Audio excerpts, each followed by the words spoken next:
ADC Saqlain সাহেব তো পরিমণি কাণ্ডে পুরোপুরি ফেঁসে গেল।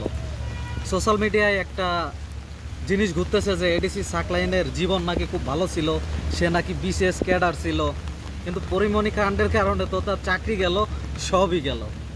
আসল কথা হলো কি ভাই, সবাই একটা কথা জানে, আপনি ফাউ খাইতে যাবেন আর আপনি ধরা খাইবেন না, এটা কি হয়?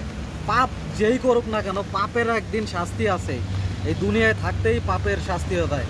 আপনি বিসিএস ক্যাডার, আপনার ভালো চাকরি আছে, আপনার বউ বাচ্চা আছে, সাকলাইন সাহেব, তাহলে পরিমণির কাছে যাওয়ার কি দরকার আপনার?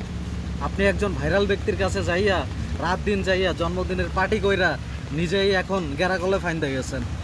আপনার চাকরি শেষ, আপনার ভালোবাসা শেষ, আপনার সব কিছু শেষ, আপনার ভালো সময় শেষ।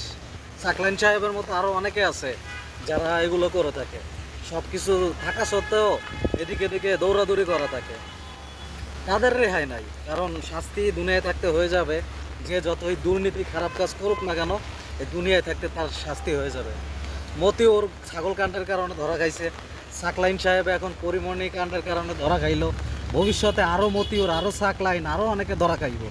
পাপ যারা করবে, পাপের কোনো দিন নিস্তার নাই। এখানেই সব কিছু ধরা খেয়ে যাবে, দুনিয়ায় থাকতেই সব কিছু ধরা খেয়ে যাবে।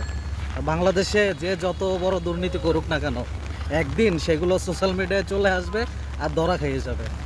সাকলাইন সাহেবের ঘটনাটা গত বছর খানেক আগের, তদন্ত অবস্থায় ছিল, কিন্তু এখন তদন্ত করে যেটা পাওয়া গেল, তার চাকরি হচ্ছে চলে গেল, সব কিছু চলে গেল। মানে সে ফাউ খাইতে যেয়ে তার আমও গেল, তার আমের বস্তাও গেল, সব চলে গেছে। এখন বুঝুক ঠেলা সাকলাইন সাহেব।